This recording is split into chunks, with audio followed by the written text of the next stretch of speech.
శీర్షిక: బెన్నీ మరియు పింగ్. ఒక అవకాశం లేని సాహసం, ఊహించని ఎన్కౌంటర్. చైనాలోని రోలింగ్ హిల్స్ లో ఉన్న ఒక చిన్న గ్రామంలో 10 ఏళ్ల బెన్నీ నిరాడంబరమైన జీవితాన్ని గడిపాడు.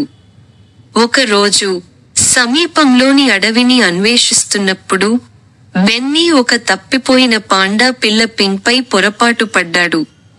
కుతూహలంతో ఉన్న పిల్ల తన తల్లి నుండి దూరంగా వెళ్లిపోయింది. జాగ్రత్తగా పింగ్ దగ్గరికి వచ్చిన బెన్నీ కళ్ళు ఉద్వేగంతో విశాలమయ్యాయి. అతని ఆశ్చర్యానికి పింగ్ అతనిని హత్తుకున్నాడు మరియు తక్షణ బంధం ఏర్పడింది. The journey begins. పింగ్ తన తల్లిని కనుగొనడంలో సహాయం చేయాలని బెన్నీ నిర్ణయించుకున్నాడు. కలిసి వారు వెదురు అడవుల గుండా ఒక సాహసయాత్రను ప్రారంభించారు. దుర్భరమైన వంతెనలను దాటారు మరియు ప్రమాదకరమైన